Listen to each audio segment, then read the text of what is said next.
வணக்கம். நீங்கள் கேட்டுக்கொண்டிருப்பது காலச்சக்கரம் நரசிம்மா அவர்களின் அந்தப்புறம் போகாதே அறிஞ்சையா. அத்தியாயம் 5. விபரீத தேவி. சோழ பழையாறை. நகரின் மையத்தில் அமைந்திருந்த சோமேஸ்வரர் ஆலயமும் அதன் அருகாமையிலிருந்த நந்திபுர விண்ணகர ஜெகநாத பெருமாள் ஆலயமும் விழாக்கோலம் பூண்டிருந்தன. இவ்விரு ஆலயங்களுக்கும் இடையேயான பாதை முழுவதும் வண்ணக்கோலங்கள் துலங்க, வரிசையில் காணப்பட்ட இல்லங்கள் வாழை மற்றும் மாவிலைகளாலும் அலங்கரிக்கப்பட்டிருந்தன. தெருவெங்கும் சோழ புலிக்கொடிகள் காற்றில் படபடத்து கொண்டிருந்தன. மக்கள் பரபரப்புடனும் குதூகலத்துடனும் இவ்விரு ஆலயங்களுக்கும் இடையேயான பாதையில் குழுமியபடி இருந்தனர். அழகான அலங்கரிக்கப்பட்ட இரு கோவில் யானைகள் துதிக்கையில் கவரியுடன் இரு பக்கமும் நிறுத்தப்பட்டிருந்தன. அந்த பாதையில் மன்னன் பராந்தகன் செல்லும் போது அவை அவனுக்கு கவரி வீசப் போகின்றன என மக்கள் பெருமையுடன் ஒருவருக்கொருவர் தகவலை தெரிவித்துக் கொண்டிருந்தார்கள். நந்திபுர விண்ணகர கோவிலின் முன்பாக அமைந்திருந்த மைதானத்தில் பிரம்மாண்ட மேடை ஒன்று அமைக்கப்பட்டிருந்தது. அதில் மந்திரி மற்றும் சேனை பிரதானிகள் குழுமியிருக்க, பெண் சிங்கங்களுக்கு இடையே வீற்றிருக்கும் ஆலரியாய் கம்பீரமாக மைய இருக்கையில் அமர்ந்திருந்தார் பழுவூர் அரசர் பழுவேட்டரையர் என்று அன்புடன் அழைக்கப்பட்ட அம்பலவாணர் கண்டர் அமுதனார். அவரது பின்பாக அவரது தனையன் பழுவூர் இளவரசன் பராகால அமுதவாணனும் சிறிய பழுவேட்டரையர் காலாந்தகரும் அமர்ந்திருந்தனர். அனுமன் இலங்கை சபையினில் தன் வாளினை சுருட்டி இருக்கையாக மாற்றி அமர்ந்தது போல் பழுவேட்டரையர் தனது நீண்ட ஜடாமுடியை மடித்து அதனை சிவப்பு வண்ண தலைப்பாகையினால் கட்டியிருந்தார். பழையாறை கோவிலில் ராஜகோபுரத்திற்கு சவால் விட்ட வண்ணம் உயர்ந்து நின்ற அவரது கொண்டையை தொலைவில் இருந்து நோக்கியவர்களுக்கு மிகப்பெரிய வல்லூறு ஒன்றை அவர் தனது சிரசில் அமர்ந்திருப்பது போன்று தோன்றியது. பராந்தக சோழனின் வருகைக்காக காத்திருந்த பழுவேட்டரையர் தொலைவில் மரங்களின் ஊடே தென்பட்ட ஓங்கி உயர்ந்து நின்ற பழையாறை கோவில் கோபுரத்தை வெறித்து கொண்டிருந்தார். சூரிய ஒளியில் ஜொலி ஜொலித்த அக்கோவிலின் பொற்கலசங்களை போன்றுதான் இன்று சோழர் பெருமையும் இவரது வீர சாகசங்களால் ஜொலித்துக் கொண்டிருக்கின்றது. அக்கலசங்களை ஒருவித சிரத்துடன் நோக்கினார் பழுவேட்டரையர். பழையாறையை கோவிலே மீண்டும் நிலை பெற்று நின்ற சோழர் ஆட்சியின் அடையாளமாகத்தான் எழுப்பப்பட்டது. தானே இதுவே சிவபெருமானின் சித்தம் போலும். பாண்டியர்களும் பல்லவர்களும் சோழ நாட்டை இரு கூறுகளாக பிரித்து ஆளுக்கொரு பகுதியை தங்கள் வசம் வைத்திருந்தனர். தஞ்சையும் களப்பிர முத்தரைய மன்னர் வம்சம் இருக்க, உறையூர் பகுதியை மட்டும் ஆண்டு வந்த சிற்றரசனாக இருந்தான் விஜயாலய சோழன். பாண்டியன் மாரவர்மன் பரசக்கர கோலாகலன் இறந்துவிட அவன் மகன் வரகுணவர்மன் பாண்டிய மன்னனாக பதவியேற்றதும் மேலும் பல சோநாட்டு பகுதிகளை கைப்பற்ற தீர்மானித்தான். சரியாக பல்லவ வேந்தன் திருப்பங்கவர்மனும் இறந்துவிட அவன் மகன் அபராஜித்த பல்லவன் அரியணை ஏறினான். காவிரி ஆற்றின் வடக்கே உள்ள மன்னி நாட்டு நகரமான இடவையை கைப்பற்ற முன்னேற்பாடுகளை செய்ய ஆரம்பித்தான் வரகுண பாண்டியன். அதே சமயத்தில் விஜயாலய சோழன் உடல் நலம் குன்றி மஞ்சத்தில் கிடந்தான். அவன் மகன் இளவரசன் ஆதித்ய சோழன் பாண்டியனை எதிர்க்கச் சென்றான். வரகுண பாண்டியனை எதிர்க்கச் சென்ற புதிய பல்லவ மன்னன் அபராஜிதனுடன் அணி சேர்ந்தான் ஆதித்ய சோழன். கங்க நாட்டு மன்னன் பிரிதி விபீதியை இவர்களுடன் சேர மூவருமாக பாண்டியன் படையினை எதிர்த்தனர். குடந்தையின் வடமேற்கே உள்ள திருப்புறம்பயத்தில் பெரும் போர் நடைபெற்றது. இரு புறங்களிலும் அநேக போர் வீரர்கள் மடிந்தனர். பிரதிவீபதி போரில் கொல்லப்பட்டாலும் பல்லவ அபராஜித்தன் பாண்டியனை வெற்றி கொண்டான். தோல்வியுற்ற வரகுண பாண்டியன் சோழ நாட்டை விட்டு விலகியோடினான். ஆதித்ய சோழனின் உதவியால் தான் பெற்ற வெற்றியை மகிழ்ச்சியுடன் கொண்டாடிய அபராஜித்தன் தன் வசம் இருந்த சோழ நாடு, பாண்டியன் வசம் இருந்த பகுதிகள் அனைத்தையும் ஆதித்த சோழனுக்கே அளித்தான். அப்போது பாண்டியர்களுக்கு ஆதரவாக போர் புரிந்து தஞ்சை களப்பிர முத்தரையர்களையும் விரட்டிவிட்டு தனது தந்தை விஜயாலய சோழனை ஒருங்கிணைந்த சோழ தேசத்து மன்னனாக அரியாசனத்தில் அமர்த்தினான். மீண்டும் சோழர்கள் பலமாக எழுந்து நின்றதற்கு காரணமே திருப்புறம்பயம் போர்தான். சோழர் ஆட்சி நிலைப்படவும் பாண்டியன் மற்றும் பல்லவரின் ஆதிக்கத்தை குறைத்ததும் திருப்புறம்பயம் போர்தான். பிறகு ஆதித்ய சோழன் மன்னனாக பதவியேற்றதும் சோழ மண்டலத்தை இன்னும் விரிவடையச் செய்தான். இளமையிலேயே போர்களில் மென்மேலும் வெற்றியை எழுப்பியிருந்த ஆதித்த சோழன் தனது வெற்றியின் சின்னமாக எழுப்பியிருந்த கோவில்தான் பழையாறை சோமேஸ்வரர் கோவில். அதன் பிறகு 37 ஆண்டுகள் ஆட்சி புரிந்திருந்தான் ஆதித்யன். அவன் மகன் பராந்தகன் மன்னனாக பதவியேற்று இதோ தனது பங்குக்கு பாண்டிய மன்னன் ராஜசிம்மனை ஓடோட விரட்டியிருந்தான். பராந்தகன் மன்னனாக முடிசூடி கொண்டதே அவன் தாய் திருபுவனமாதேவியின் பிடிவாதத்தினால்தான். திருப்புறம்பயம் போருக்கு பின்னால் பல்லவர்களும் பாண்டியர்களைப் போல் வலுவிழுத்து நிற்க தனது நண்பனாகிய சேரநாட்டு அரசன் தானுரவியின் துர்போதனையால் ஆட்சியை அமைக்க தனக்கு உதவிய அபராஜித்தனையே அவன் எதிர்பாராத நேரத்தில் முற்றுகையிட்டு அவனை யானை மீது போரிடும் போது கொன்றான். ஆதித்யன் தன் சகோதரனை கணவன் கொன்றால்தால் மனமுடைந்து அவனது இளைய மனைவி திருபுவனமாதேவியை சமரசம் செய்வதற்காக அரியணைக்குரிய மூத்த மகன் கன்னரதேவனை ஒதுக்கிவிட்டு அவள் மகன் பராந்தகனுக்கு மகுடத்தை தந்திருந்தான். பட்டமகிழ்ச்சி இளங்கோபிச்சியும் அவள் மகன் கன்னரதேவனும் இதனால் மனம் நொந்து குந்தல நாட்டிற்கே சென்று விட்டனர். குந்தல நாடும் சோழர்களின் பரம வைரியாகிவிட்டது. பராந்தகனும் தந்தை ஆதித்யனை விஞ்சிய தனையனாகிவிட்டான். பாண்டிய நாடு முழுவதையும் தன் வசம் கொண்டு வந்து மதுரையில் மன்னனாக முடிசூட்டிக் கொள்ள திட்டமிட்டிருந்தான். ஆனால் ராஜசிம்மன் தனது மகுடத்தை ஈழவேந்தன் 4ஆம் உதயனிடம் கொடுத்துவிட அவன் அதை தென்னிலங்கையில் பதுக்கிவிட்டான். பாண்டிய மகுடத்தை தேடி ஈழத்துக்கு படையெடுத்து சென்ற பராந்தகன் உதயணனை தோற்கடித்தான். பாண்டிய மகுடத்தை கைப்பற்ற இயலவில்லை என்றாலும் ஈழ நாட்டை கைப்பற்ற முடிந்ததே என்கிற திருப்தியுடன் சோழ நாடு திரும்பியிருந்தான். ராமனை போன்று இலங்கையின் மீது படையெடுத்து சென்றதால் பராந்தகனுக்கு சங்கிராம ராகவன் என்னும் பட்டத்தினை அளிக்க பழுவேட்டரையர் தலைமையில் மந்திர பிரதானிகள் முடிவு செய்திருந்தனர். வெள்ளூர் போரில் பாண்டியனை அடியோடு வீழ்த்துவதற்காக பராந்தக சோழனுக்கு உதவியாக இருந்தவர் பழுவேட்டரையர் தான். பராந்தகா, பாண்டியர் என்னும் சீழ்பிடித்த புண்ணினை முளையோடு நீக்கிவிட வேண்டும் என்று கூறி அதற்கான உபாயங்களை செய்து ராஜசிம்மனை விரட்டியடித்தவர் பழுவேட்டரையர் தான். தன்னை பெருமிதத்துடனும் மதிப்புடனும் மக்கள் வெறித்து பார்த்து கொண்டிருந்ததை கவனித்த பழுவேட்டரையர் சற்றே சங்கோஜத்துடன் தன் இருக்கையினில் நெளிந்தார்.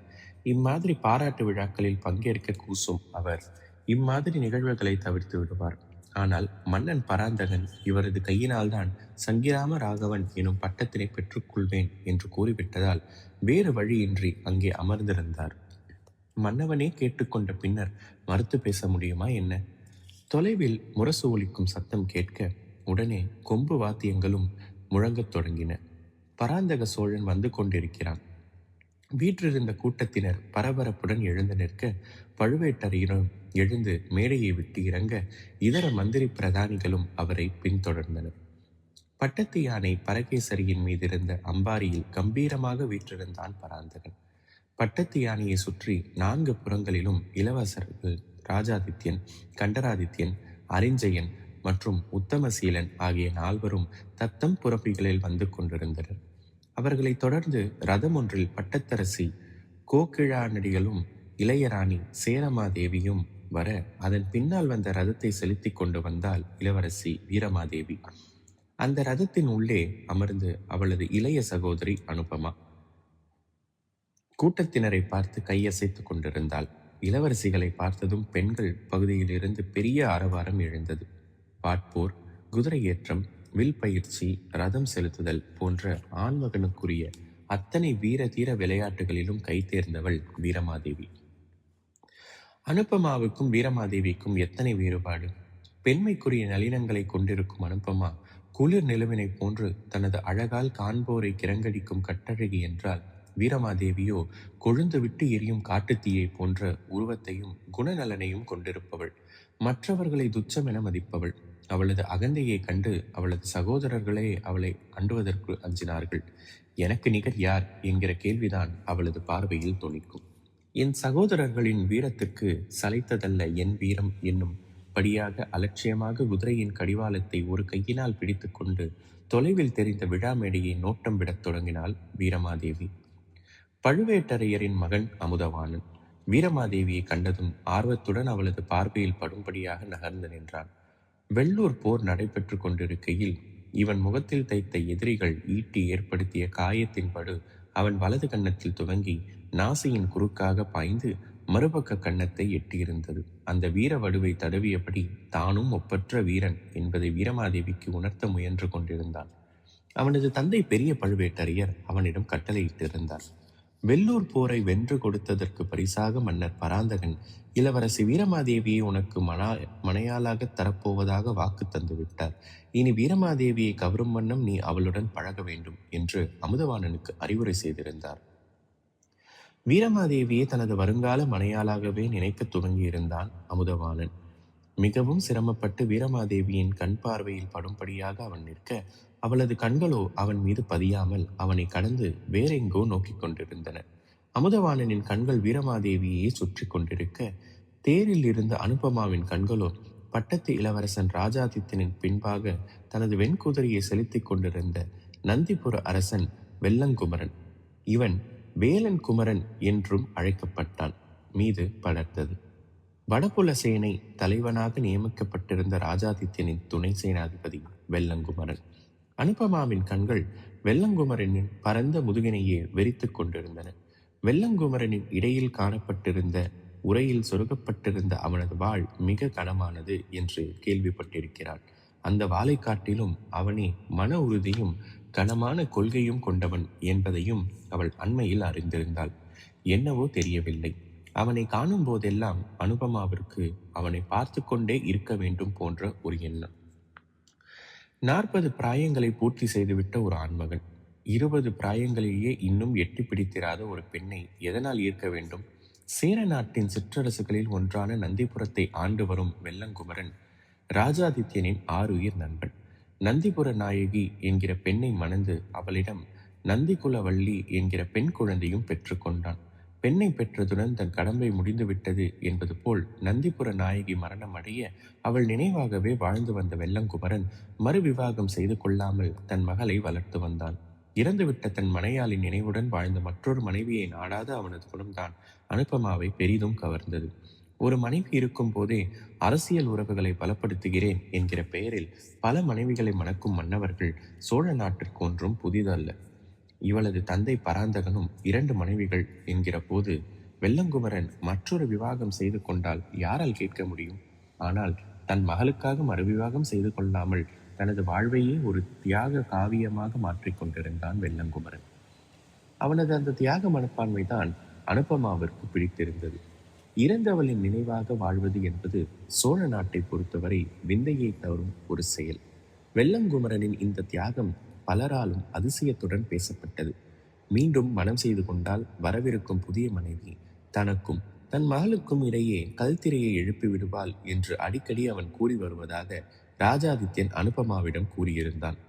முதலில் அதை ஆச்சரியமாக கேட்டவளுக்கு பிறகு அவனது அந்த கொள்கை பிடிப்பு அவனை ஆண் மகன்களிடையே வித்தியாசமானவனாக காட்டியது.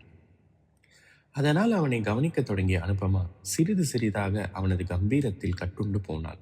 40 வயதிலும் வெள்ளங்குமரனின் தேகம் எவ்வனத்தை இழக்கவில்லை. இதோ வீரமாதேவியை கவருவதற்காக முயல்கிறான் அமுதவாணன். அவனை போல் இல்லாமல் அங்கே பெண்கள் அநேகம் பேர் இருப்பினும் அவர்கள் பக்கம் கூட திரும்பாத நற்பண்பை கொண்டிருந்தான் வெள்ளங்குமரன். மிடுக்கான உடலமைப்பு இருப்பினும் அதை வெளிக்காட்டாத அடக்கமான ஆடை அலங்காரம், நெற்றியில் வழக்கம் போல் துலங்கும் சிந்தூர திலகம் என்று கம்பீரத்தின் மொத்த உருவமாக இருந்தான். அவன் ஒரு தலைமுறை மூத்தவனாக இருந்தால் என்ன? நாம் ஏன் வெள்ளங்குமரனை திருமணம் செய்து கொள்ளக்கூடாது? இறந்தவளுக்கே விசுவாசமாக இருக்கும் இத்தகைய வீரனின் காதலை பெற எவ்வளவு பாக்கியம் செய்திருக்க வேண்டும்? கட்டியங்காரனின் குரல் அனுபமாவின் சிந்தனை ஓட்டத்தில் இருந்து அவளை நிகழ்காலத்துக்கு அழைத்து வந்தது. வீராதி வீரன் வீரபிரதாபன் ராஜசிம்மனை வீழ்த்திய வீரநாராயணன் சிங்களாந்தகன் மதுராந்தகன் வீழ சோழர் குலப்பெருமானார் விக்கிரமசிங்கர் குஞ்சரமல்லர் சோழ சிகாமணி வீர சிகாமணி பராந்தக சோழர் பரா பரா பரா. பலத்த ஆரவாரங்களுக்கு இடையே யானையின் மீது இருந்து இறங்கி மேடையின் மீது ஏறி மக்கள் கூட்டத்தை பார்த்து புன்னகையுடன் கைகளை குவித்தான் பராந்தகன். சென்னி போரையே வாகை மலை ஒன்றை மன்னருக்கு அணிவிக்க பழுவேட்டரையர் தன் கையில் இருந்த பட்டோலையை பிரித்து வாசிக்க துவங்கினார். வெங்கோல் வேந்தர் கயல் நாடும் ஈழமுங்கொண்ட திறன் செங்கோர் சோழன் கோழிவேந்தன் செம்பியன் பொன்னிறத் தங்கோல் வளையார் பாடிடும் அனைத்தில்லை எம்பெலத் தொண்டார் எமது பராந்தக சோழர் ஈழ மன்னன் கස්සப உதயனை புறமுதுகோடச் செய்து ரகுகுல ராமனாக வெற்றி கொண்ட கீர்த்தியுடன் தாய்நாட்டிற்கு ஏகிய பராந்தக மன்னரை இனி சோழ நாடு சங்கிராம ராகவன் என்றே கொண்டாடும். பழுவேட்டரையர் அறிவிக்க மங்கள வாத்தியங்கள் ஒலித்தன. தந்துபி, கொம்பு, பிரம்மத்தாளம் போன்ற வாத்தியங்கள் முழங்கின. காவல் படைத்தலைவன் வெற்றி சங்கை ஊதினான். வேதியர்கள் ஜெய விஜயீ பவ என்று வாழ்த்தொலி முழங்க விழா இனிதே நிறைவுற்றது. சங்கிராம ராகவர் வாழ்க எங்கும் வாழ்த்தொழி கேட்டது. தனது சிரம் தாழ்த்தி மக்களின் வாழ்த்தொழியை ஏற்றுக்கொண்ட பராந்தகன் பிறகு பழுவேட்டரையரை நோக்கி தலையசைத்தான். மேடையை விட்டு இறங்கி தனது பட்டத்து யானையின் மீது ஏறிக்கொள்ளாமல் தனது தேவியர் வந்திருந்த ரதத்தை நோக்கிச் சென்றான்.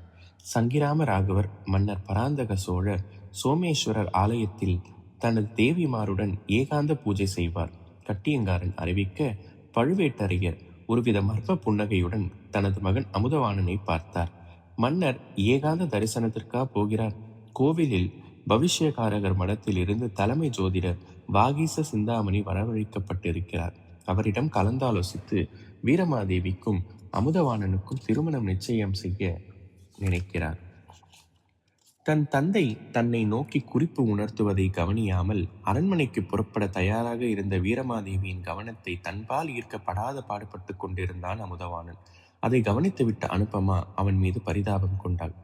இந்த வீரமாதேவிக்குத்தான் எத்தனை கல்மனது! வருங்கால நாதன்தானே, அவனுடன் சற்று சரசமாடினால்தான் என்ன? வீரமாதேவி, பாவம் அவர். உன் கவனத்தை பெற வேண்டி மிகவும் அல்லாடுகிறாரே, சற்று நின்று அவருடன் நயன மொழியில் அளவலாவ கூடாதா என்ன? தமக்கையை கடிந்து கொண்டாள் அனுபமா. யார் அவன்? என்னுடன் நயன மொழி பேச துடிப்பது? புறவிகளை சாட்டையால் அடித்து அரண்மனை செல்லும் பாதையை திருப்பினாள் வீரமாதேவி. அனுபமா அதிர்ந்து போனாள். ஏன் இப்படி பேசுகிறாய் வீரமாதேவி? அங்கே பழுவேட்டரையரின் மகனும் பழுவூர் இளவரசனுமான அமுதவாணன் நிற்கின்றாரே, நீ கவனிக்கவில்லையா? உன் கவனத்தை கவர்ந்தானே தன் முகத்தில் இருந்த வீரத்தழும்பை தடவியபடி உன்னையே விழுங்குவது போல் பார்த்து கொண்டிருந்தார். ஓ, அவனா? முகத்தை சொரிந்து கொண்டிருந்ததால் யாரோ அரிப்பு நோய் உள்ளவன் என்று நினைத்து விட்டேன். அவனே என்னை அப்படி விழுங்குவது போல் பார்க்க வேண்டும்? அலட்சியமாக கேட்டாள் வீரமாதேவி. அனுபமா உண்மையிலேயே திகைத்து போய் ரதத்தின் பின் இருக்கையிலிருந்து நகர்ந்து சாரதியின் இருக்கையில் அமர்ந்திருந்த வீரமாதேவியின் தோளில் கை வைத்து வலக்கையினால் அவளது முகவாயை தன் பக்கம் திருப்பினாள். விளையாடாதே வீரமாதேவி, உன்னை அமுதவாணனுக்கு திருமணம் செய்து தருவதாக நம் தந்தை பராந்தகர் பழுவேட்டரையருக்கு வாக்கு தந்திருக்கிறார் என்பதை மறந்து விட்டாயா? கவலையுடன் கேட்டாள் அனுபமா. அந்த அமுதவாணன் பழுவேட்டரையரின் எத்தனையாவது மனைவிக்கு பிறந்த எத்தனையாவது பிள்ளை? பழுவேட்டரையரே அன்றாடம் ஒரு மனைவியை திருமணம் செய்து கொள்கிறார். போரில் அவர் பெறும் ஒவ்வொரு வீரத்தழும்பிற்கும் ஒரு மனைவியை ஏற்படுத்திக் கொள்கிறார். அவர் உடலில் இருக்கும் தழும்புகளை மட்டுமல்ல, அவரது மனைவிகளையும் தான் எண்ணி பார்க்க முடியாது. மாடுகளை கொட்டைகளில் அடைத்து வைப்பது போல் தன் மாளிகையில் பெண்களை அடைத்து வைத்திருக்கிறார். அந்த பெண்களோடு பெண்களாக நானும் அடைந்து கிடைக்க வேண்டுமா என்ன? இன்னொரு முறை அந்த குடும்பத்தை பற்றி என்னிடம் பேசாதே. வீரமாதேவியின் குரல் காட்டத்துடன் ஒலித்தது. அனுபமா திகிலுடன் அவளை நோக்கினாள். வீரமாதேவி, உனது முடிவினால் எவ்வளவு விபரீதங்கள் நிகழும் என்பதை நினைத்து பார்த்தாயா? பழுவூரும் கொடும்பாலூரும் நமது சோழ நாட்டை தாங்கி நிற்கும் தூண்கள். உன்னை பழுவேட்டரையின் மருமகளாக தாரை வார்த்து தந்து பழுவூருடன் உறவை பலப்படுத்த நினைத்துள்ளார் நம் அப்பா. வெள்ளூரில் பாண்டியனை வெல்வதற்கு பழுவேட்டரையரே காரணம். அந்த நன்றியால் தான் உன்னை அமுதவாணனுக்கு தருகிறேன் என்கிற வாக்கினை தந்துள்ளார். அவரது வாக்கு என்ன ஆவது? அமுதவாணனுக்கு என்ன குறை? மாவீரன் அவன். பாண்டிய தளபதியை வெட்டி வீழ்த்தியதே அவன்தான். வீரமாதேவி அலட்சியத்துடன் சூழ் கொட்டினாள். எனக்கு வாய்ப்பு கிட்டியிருந்தால் நான் கூடத்தான் பாண்டியன் தலையை வாங்கி வருவேன். என் வாழ்வீச்சிற்கு ஈடாகுமா அந்த அமுதவாணனின் வீரம்? அவன் முகத்தை நீ பார்த்திருக்கிறாயா? கம்பளி பூச்சி போன்று ஊறுவது அவர் தழும்பு என்று அவனது வலக்கண்ணத்தில் துவங்கி இடக்கண்ணத்தின் வரை நீண்டிருக்கிறதே. அந்த முகத்துடனா நயன மொழியில் பேசச் சொல்கிறாய்? தன் சகோதரியை ஒருவித எரிச்சலுடன் கேட்டாள் வீரமாதேவி. ஆண்களுக்கு அழகு தேவையா என்ன மாதேவி? வீரமும் மற்றவர்களை போஷிக்கும் தயா குணமும் தானே ஆண்களுக்கு இன்றியமையாதது. தனது சொற்களை எச்சரிக்கையுடன் கையாண்டாள் அனுபமா. எக்கணமும் ருத்ரதாண்டவம் ஆடிய கூடியவள் அவளது தமக்கை. வீரமாதேவி இகழ்ச்சியுடன் தன் தங்கையை பார்த்தாள். ஆண்களுக்கு எதற்கு அழகு என்றா கேட்கிறாய்?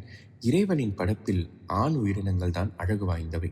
ஆண் சிங்கத்துக்கு பிடரிமுடி, ஆண் யானைக்கு தந்தம், ஆண் மயிலுக்கு தோகை என்று அழகானவை எல்லாமே ஆண் வர்க்கத்தை சார்ந்தவையே.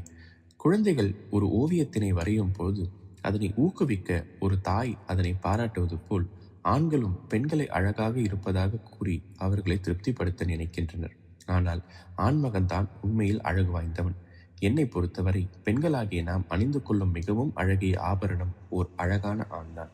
அழகும் எவ்வனமும் கம்பீரமும் கொண்ட ஒரு ஆண்மகன் நாயகனாக வாய்த்துவிட்டால் அந்த பெண்ணுக்கு இதர ஆபரணங்களோ பட்டாடைகளோ தேவையில்லை. வீரமாதேவி சம்பாஷிக்கும் போதே அவளது இதயத்தினில் தன் வருங்கால நாதனின் ஓவியத்தை தீட்டிக் கொண்டிருப்பதை நன்கு உணர்ந்தாள் அனுபமா. அவளது மனம் அமுதவாணனின் பால் திரும்புவதற்கு இனி வாய்ப்பில்லை என்பதையும் உணர்ந்தாள். மாதேவி, பெண்களுக்கு, குறிப்பாக அரச குல பெண்களுக்கு கணவனை தேர்ந்தெடுக்கும் உரிமையை தருகிறார்களா என்ன? அரசியல் உறவுகள் பலப்பட வேண்டுமென்றால் நம் தந்தை நமக்கு பேசி முடிக்கும் மன்னர்களை நாம் மணந்து கொள்ளத்தானே வேண்டும். இதுதானே நியதி. அனுபமா கேட்க அவளை திரும்பி பாராமல் பதில் தந்தாள் வீரமாதேவி. சோழ பழவூர் உருவு பலப்பட வேண்டும் என்பதற்காக நான் ஒரு குரூபனுடன் வாழ்க்கை நடத்த வேண்டுமா என்ன? முடியவே முடியாது. உலகிலேயே யார் சுந்தர புருஷனோ அவனே என் கணவன். முடிந்தால் மன்னர் அப்படி ஒரு நாதனை எனக்கு தேடித்தரட்டும், அல்லது என் நாதன் யார் என்பதை நானே முடிவு செய்து கொள்கிறேன். வீரமாதேவி தீரத்துடனும் தீவிரத்துடனும் கூற அனுபமா வாயடைத்து போனாள். உலகிலேயே சுந்தர புருஷன்தான் அவளது கணவனாக அமைய வேண்டும் என்கிறாளே வீரமாதேவி. ஓர் ஆணை அழகானவன் என்று எப்படி முடிவு செய்வது? அனுபமாவை பொறுத்தவரை அவள் கண்களுக்கு வெள்ளங்குமரன் அழகாகவே தெரிகிறான். இறந்த மனைவியை எண்ணி வாழ்ந்து கொண்டிருக்கும் அவனது தூய்மையான காதலே அவனுக்கு அழகை தருகின்றது. அந்த தியாக உணர்வே அனுபமாவை அவன் பால் ஈர்த்து விட்டது. இன்னும் வேறு யாராவது ஒரு பெண்ணை கேட்டால் அமுதவாணனின் வீரத்தை எடுத்துரைக்கும் அவன் முகத்தழும்புக்கே அவனுக்கு அழகு தருவதாக சொல்லி அவனையே மணக்க விரும்பக்கூடும். ஆனால் வீரமாதேவி அழகு என்று குறிப்பிடுவது எது? வீரத்தையா, காதல் உணர்வையா, அல்லது அறிவுத்திறனையா? அனுபமாவினால் அந்த கேள்வியை கேட்காமல் இருக்க முடியவில்லை. மாதேவி, உன் வருங்கால நாதன் எப்படி இருக்க வேண்டும் என்று நினைக்கிறாய்? சற்றும் யோசியாமல் வீரமாதேவி அவளை நோக்கி திரும்பினாள். எனது வருங்கால நாதன் 3 தன்மைகளை கொண்டிருக்க வேண்டும். முதலில் உலகிலேயே அவன்தான் மிக அழகாக மன்மதனை போன்று காட்சி தர வேண்டும். 2, அவன் இரக்கமில்லாத கல்நெஞ்சு படைத்தவனாக இருக்க வேண்டும். 3, என் நாதன் முழு மூடனாக இருக்க வேண்டும். இம்3 குணநலன்களையும் கொண்ட யாராக இருந்தாலும் நான் அவனை மனம் செய்து கொள்ள தயார். இம்3 குணங்களுக்கும் ஒருங்கே கொண்ட ஆண்மகன் யாராவது சோழ நாட்டில் இருக்கிறானா என்று நம் தந்தை தேடி பார்க்கச் சொல், அலட்சியமாக கூறினாள் வீரமாதேவி. வீரமாதேவி, உனக்கு சித்தம் கலங்கிவிட்டதா என்ன? ஒவ்வொரு பெண்ணும் சிறந்த கணவன் தனக்கு அமைய வேண்டும் என்றுதானே விரும்புவாள். உன் கணவன் உலகிலேயே சிறந்த ஆண் அழகனாக இருக்க வேண்டும் என்கிறாய், நியாயம். ஆனால் அவன் கல்நெஞ்சுக்காரனாகவும் முழு மூடனாகவும் இருக்க வேண்டும் என்கிறாயே, எனக்கு புரியவில்லை. அனுபமா, உனக்கு புரியாது. நான் தேர் ஓட்டுபவள். இல்லறம் என்பது ஒரு தேர் போன்றது. கணவன் என்பான் குதிரையை போன்றவன். குதிரை மிகவும் அழகும் கம்பீரமும் நிறைந்த பிராணி. அதனிடம் வேகம் உண்டு. வேகம் இருக்கும் குதிரைக்கு கட்டளைகளை அடிப்பணைய தெரியும். ஆனால் அதற்கு பாதையை பகுத்தறிந்து செல்லும் குணம் கிடையாது. சாட்டையடிகளை கொண்டேதான் சாரதியின் மனக்கருத்தை அறியும். கணவனும் அதுபோல்தான். மனைவி என்னும் சாரதி தனது காதல் என்னும் சாட்டையை கொண்டு கணவன் என்னும் அந்த புறவியை வழிநடத்துகிறாள். குதிரைக்கு கண் திரைகள் அணிவித்து அதனை இருபுறமும் பார்க்க விடாமல் நேர்பாதையை மட்டும் காண வைத்து செலுத்துபவள்தான் திறமையான மனைவி. நமது சோழ அரசர்களை பார். ஒவ்வொருவருக்கும் நம் தந்தையாரை சேர்த்துதான் சொல்கிறேன், பல மனைவிகள். அப்படி எண்ணற்ற மனைவிகளில் ஒருவளாக நான் என்றும் இருக்கப் போவதில்லை. நான் மணக்கப் போகிறவன் இறுதி வரையில் என் ஒருத்தியையே மனைவியாக கொண்டிருப்பான். மதியோகம் உள்ள ஆண்கள் பல பெண்களை மணந்து கொண்டு அனைவரையுமே ஏமாற்றுவதான் செய்வார்கள். மூடன் ஒருவனே நமது சாட்டையடியை பெற்றுக்கொண்டு வேறு ஒருத்தியை நாடாமல் இருப்பான். எனவேதான் இந்த 3 தன்மைகளை உடைய ஒரு நாதனை தேடுகிறேன். வீரமாதேவி கூற அனுபமாவிற்கு அழுவதா சிரிப்பதா என்றே தெரியவில்லை. தனது தந்தை பராந்தகருக்கு ஒரு பெரிய தலைவேதனை அவள் ரூபத்தில் துவங்கிவிட்டது என்பது மட்டும் தெளிவாக புரிந்தது. தங்கள் ரதத்தின் பின்னால் குதிரை ஒன்றில் காலடி யோசை கேட்க அனுபமா தேரிலிருந்து பின்பாக எட்டி பார்த்தாள். குதிரையில் வந்து கொண்டிருந்த மனிதனை கண்டதும் திகைத்து போனாள். தேகத்தில் ஒருவித இன்ப அலை பாய்வதை உணர்ந்தாள். சற்று முன்னர் யாரை பற்றி நினைத்து கொண்டிருந்தாலோ அந்த வெள்ளங்குமரனே அவர்களது ரதத்தை நோக்கி வந்து கொண்டிருந்தான். அனுபமா தன் சகோதரியிடம் தேரின் வேகத்தை மட்டுப்படுத்து என்று கூறுவதற்குள்ளாக வெள்ளங்குமரன் ரதத்தை கடந்து வீரமாதேவியின் குதிரைக்கு இணையாக தனது புறவியை செலுத்தியபடி பணிவுடன் வீரமாதேவியை பார்த்தான். இளவரசி, அரசர் உத்தரவு. தங்களை பழையாறை கோவிலுக்கு வரச் சொல்லி என்னை அனுப்பியுள்ளார்.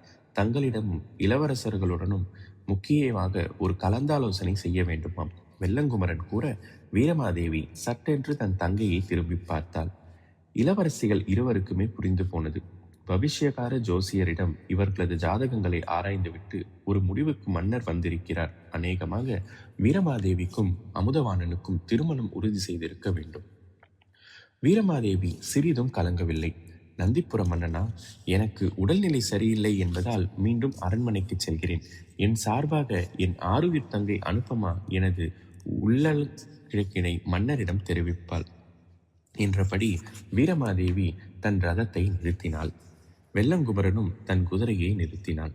தற்போது பழையாறை கோவிலுக்கு என்னால் திரும்பி வர இயலாது.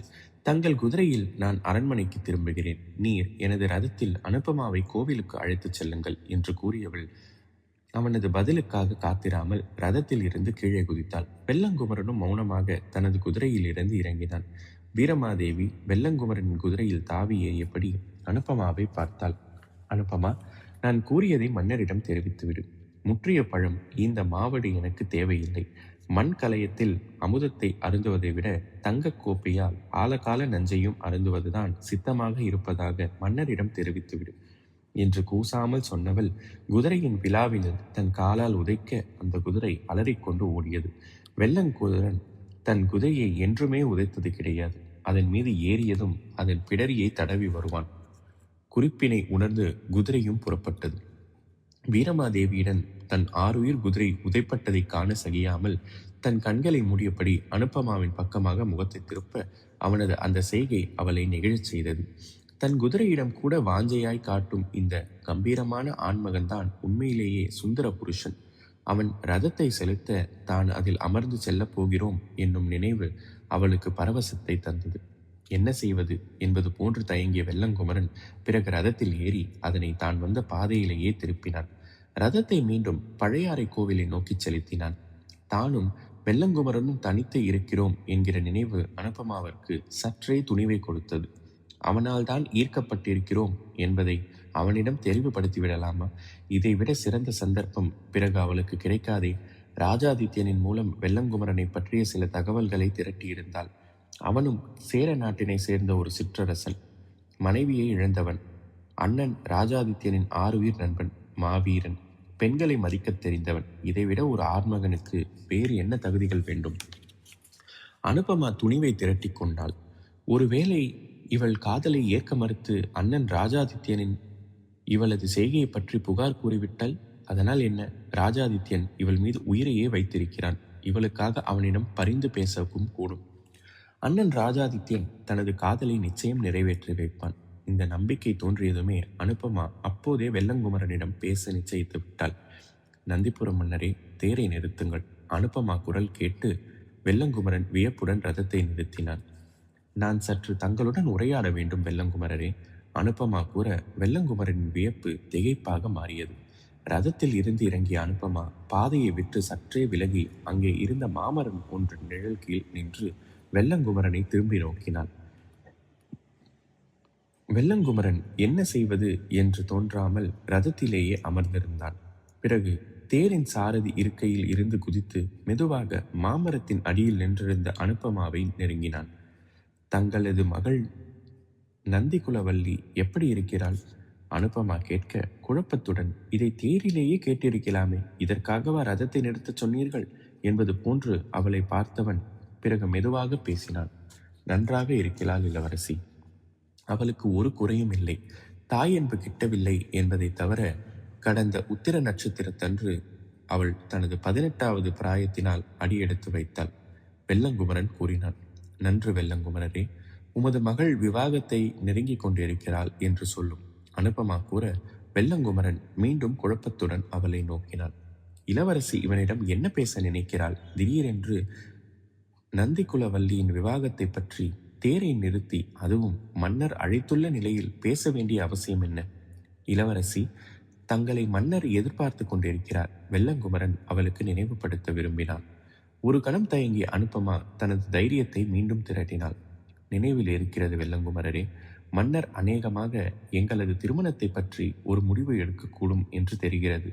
அண்ணன் ராஜாதித்யனுக்கு சாளுக்கிய இளவரசி குந்தவையையும், கண்டருக்கு முனைப்பாடி வீரநாராயணியும், எம் தமக்கை வீரமாதேவிக்கு பழுவேட்டரையர் மகன் அமுதவாணனையும், என்னை கொடும்பாலூர் இளவரசன் பூத விக்ரமகேசரி மகன் திருமணத்துக்கு செய்து கொடுக்கப் போவதாக அந்த புறத்தில் பேச்சுக்கள் நிலவுகின்றன. அதை உறுதி செய்யத்தான் எனது தந்தை இப்போது அழைத்திருக்கிறார். எம் தமக்கைக்கு இந்த திருமணத்தில் சம்மதமில்லை, எனக்கும் தான். காரணம், நானும் என் மனதில் ஒருவரை வரித்து விட்டேன். அவருடன் சேர்ந்து வாழவே நான் ஆசைப்படுகிறேன். அதனால்தான் உங்களை தேரை நிறுத்தச் சொன்னேன். வெள்ளங்குமரனின் புருவங்கள் உயர்ந்தன.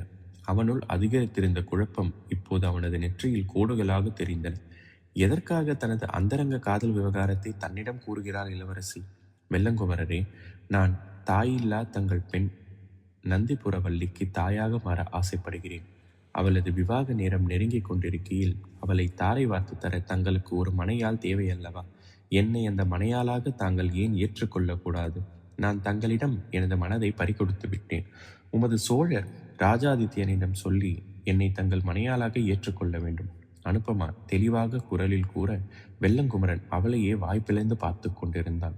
அவள் தன்னை சமாளித்துக் கொண்டு பதில் கூற அவகாசம் எடுத்துக்கொள்ளட்டும் என்று நினைத்த அனுபமா நீண்ட அமைதியை கடைபிடித்தாள். வெள்ளங்குமரன் தன்னை சுதாரித்துக் கொண்டான். இளவரசி, தாங்களே கூறிவிட்டீர்கள் என் மகள் விவாக சமயத்தை நெருங்கிக் கொண்டிருக்கிறாள் என்று. அப்படி இருக்க நான் எப்படி தற்போது விவாகம் செய்து கொள்ள முடியும்?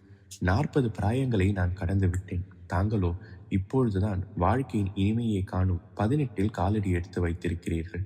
நம்மிடையே ஒரு தலைமுறை வித்தியாசம் இருக்கு. என்னிடம் போய் எப்படி தங்கள் மனதை பறிகொடுத்தீர்கள்? தன் செவிகளையே நம்பாமல் கேட்டான் வெள்ளங்குமரன். சோழ நாட்டில் இம்மாதிரி திருமணங்கள் நடைபெறுவது புதிதா என்ன? பழுவேட்டரையர் சென்ற சித்திரையில் கூட 18 பிராயங்களை எட்டி பிடித்திருக்கும் நங்கை ஒருத்தியை மனம் செய்து கொண்டிருக்கிறார். தங்களை விட மூத்தவர் அவர். மனைவியை இழந்ததும் அவளை நேசிக்கும் தங்களுடைய நேர்மையைத்தான் நான் காதலிக்கிறேன். எனவேதான் உங்களை என் மனம் நாடுகிறது எனப்பா என்று அனுபமா கூறினாள். அந்த நேர்மையான காதலை மறந்து உங்களை மனம் செய்து கொள்ளச் சொல்கிறீர்கள். அதாவது நான் நேர்மையாக இருப்பதை தாங்கள் விரும்பவில்லை, அதுதானே? வெள்ளங்குமரனின் குரல் சற்று சினத்துடன் ஒலிக்க அரண்டு போய்விட்டாள் அனுபமா. ஐயோ, இறந்து போன தங்கள் மனைவியை நான் மறக்கச் சொல்லவில்லை. தங்கள் மகளுக்கு ஒரு சிறந்த தோழியாகவும் தாயாகவும் இருக்க வேண்டும் என்கிற ஆசையில்தான் நான் அவ்வாறு கூறினேன். தயை கூர்ந்து என் காதலை ஏற்றுக்கொள்ளுங்கள். தங்களது மாளிகையில் நான் இன்பமாக வாழ்வேன் என்று என் உள்ளம் சொல்கின்றது. வீரம் மட்டும் ஒரு ஆண்மகனுக்கு அழகல்ல. வீரத்துடன் தயை குணம் சேரும் போது ஒரு ஆண் கம்பீரமாக காட்சியளிக்கிறான். நீர் ஒரு முழுமை பெற்ற ஆண்மகனாக என் உள்ளத்தில் வியாபித்து உள்ளீர். எனது காதலை ஏற்றுக்கொள்ளுங்கள். சற்றே கண்கள் கலங்க அவனை நோக்கி இறைஞ்சினாள். தனது குரல் சினத்துடன் ஒலித்ததால் இளவரசி அரண்டு போய் கண் கலங்குவதை கண்ட வெள்ளங்குமரன் தன்னையே நொந்து கொண்டான். அனுபமா போன்ற நல்ல உள்ளம் படைத்த பெண்ணை எந்த ஆண்மகனால் தான் ஏற்க முடியாது என்று கூற முடியும்? இவன் மனைவி இறந்தவுடன் வேறு ஒரு பெண்ணை இதுநாள் வரை அவன் நினையாமல் இருந்தது உண்மைதான். ஆனால் சோழன் மகளே தன்னை காதலிப்பதாக கூறியவுடன் அவன் மனதில் இனம் புரியாத ஒரு ஆனந்தம் ஏற்படுவதை உணர்ந்தான். ஒரு திங்களுக்கு முன்பாக அனுபமா இதை கூறியிருந்தால் உடனேயே தனது சம்மதத்தை தந்திருப்பான். நண்பன் ராஜாதித்யனின் மைத்துனனாக திகழ இவனுக்கு மட்டும் விருப்பம் இல்லையா என்ன? ஆனால் இப்பொழுது காலம் கடந்து விட்டது. இனிமேல் அனுபமாவின் காதலை ஏற்றால் அது அனர்த்தமாகிவிடும்.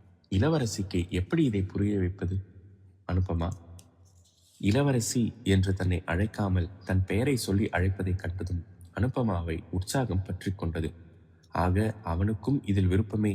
தன்னையும் மறந்து அவனை நோக்கி 2 அடி எடுத்து வைத்தாள். அனுபமா, அப்படியே நில்லுங்கள். தாங்கள் என்னிடம் மனதை பறிகொடுத்து விட்டீர்கள் என்கிறீர்கள். என் மனையாளிடம்தான் என் மனதை கொடுத்து வைத்திருந்தேன். மீண்டும் அதனை வாங்கிக் கொள்ளவில்லை. அவள் அதை எடுத்துச் சென்று விட்டாள். ஆக நான் தற்போது மனம் இல்லாதவன்தான். இருப்பினும் ஒன்று சொல்கிறேன். அழகிலும் பண்பிலும் சிறந்தவர் அனுபமா என்று சோழ நாடு தங்களை போற்றி வருகிறது. பொதுவாக அரசியல் காரணங்களுக்காகவே இளவரசிகளை மணமுடிக்க விரும்புவார்கள் அரசர்கள். ஆனால் தங்களை மணமுடிக்க விரும்புபவர்கள் தங்கள் குணநலனை கண்டே உங்களை நாடி வருவார்கள். தாங்கள் என்னை விரும்புகிறீர் என்றவுடன் பாலைவனமாக இருந்த எனது மனதில் திடீரென்று வசந்தம் வீசுவதை உணர்கிறேன். இறந்து போன மனைவியை பற்றிய எண்ணங்களை உதறிவிட்டு தங்களை கைப்பிடிக்க வேண்டும் என்கிற ஆவல் என்னை உந்தி தள்ளுகிறது. ஆனால் காலம் கடந்து விட்டது அனுப்புமா. நாம் இருவரும் வாழ்க்கையில் இணைய முடியாது. நாம் காதலிக்கவும் முடியாது அனுப்பமா.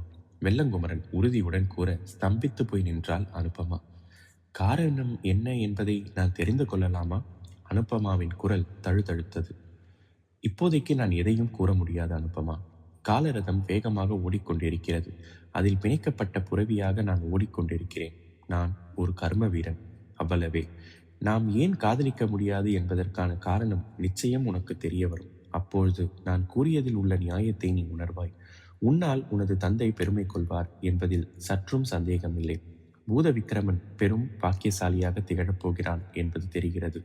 இதோடு நாம் இந்த உரையாடலை முடித்துக் கொள்வோம். மனதில் சற்று வருத்தம் இல்லாமல் எதிர்கால சோழத்தை உனது திருமணத்தின் மூலம் பலப்படுத்தப் போகிறாய் என்கிற வீர உணர்வுடன் பழைய அறைக்கு புறப்படு அனுப்பமா என்றவன் ஒரு கணம் அவளை அன்போடு நோக்கினான்.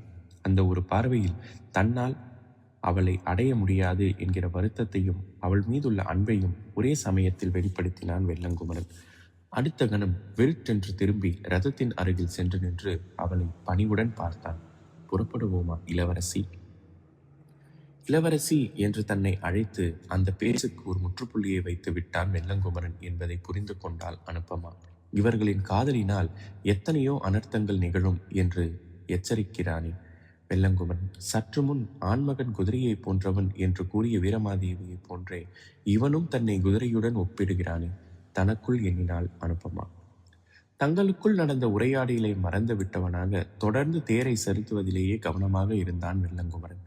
இவர்கள் பழையாறைய கோவிலை நெருங்கிய போது ராஜாதித்யன் எதிரே வந்தான். குமரா, வீரமாதேவிக்குத்தான் தந்தை காத்திருக்கிறார். எங்கே அவள்? கம்மிய குரலில் அனுப்பமா பதில் தந்தாள். அண்ணா, வீரமாதேவி என்னிடம் தனது முடிவினை சொல்லி அனுப்பிவிட்டாள். அவளுக்கு பழுவேட்டரையரின் மகன் அமுதவாணனை மணக்க விருப்பம் இல்லையாம். நம் தந்தையாரிடம் தெரிவிக்கும்படி என்னை அனுப்பியிருக்கிறார். அவளுக்கும் திருமணத்தில் விருப்பம் இல்லையா? ராஜாதித்யன் வியந்தான். அவளுக்கும் விருப்பம் இல்லையா என்று கேட்கிறாயே, வேறு யாருக்கு விருப்பமில்லை? அனுப்பமாவின் குரலில் ஆச்சரியம் துணித்தது. யாருக்குமே விருப்பமில்லை. என்னை சாளுக்கிய இளவரசி குந்தவையை மனம் செய்து கொள்ள சொல்கிறார் தந்தை. எனக்கு அதில் விருப்பமில்லை. தம்பி கண்டராதித்யனை முனைப்பாடி இளவரசி வீரநாராயணியை திருமணம் செய்து கொள்ள சொல்கிறார். அதில் கண்டராதித்யனுக்கு விருப்பமில்லை. வீரமாதேவியை பழுவேட்டரையர் மகன் அமுதவாணனை மணந்து கொள்ள சொல்கிறார் தந்தை. நீ கூறுவதை பார்த்தால் அவளுக்கு அதில் விருப்பமில்லை என்று தெரிகிறது. இறுதியில் ஒரே ஒரு திருமணம் மட்டும்தான் விருப்பத்துடன் நடைபெறப் போகின்றது என்று நினைக்கிறேன். ராஜாதித்யன் சிரித்தான். யார் திருமணம்? அனுப்பமா கேட்டாள். உன் திருமணம்தான்.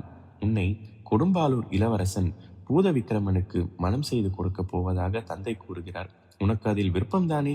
ராஜாதித்யன் தனது தங்கையின் முகத்தை கூர்ந்து நோக்கினான். அனுப்பமா வெள்ளங்குமரனின் பக்கமாக திரும்பி பார்க்க அவன் முகத்தை வேறு பக்கமாக திருப்பினான். என் திருமணமும் விருப்பம் இல்லாமல் தான் நடக்கப் போகின்றது அண்ணா. சொல்ல துடித்த தனது நாவினை சிரமத்துடன் அடக்கிக் கொண்டாள் அனுப்பமா. எனது விருப்பத்தை யார் கேட்கப் போகிறார்கள்? அரசியல் சொக்காட்டானால் நாமெல்லாம் பகடைக்காய்கள்.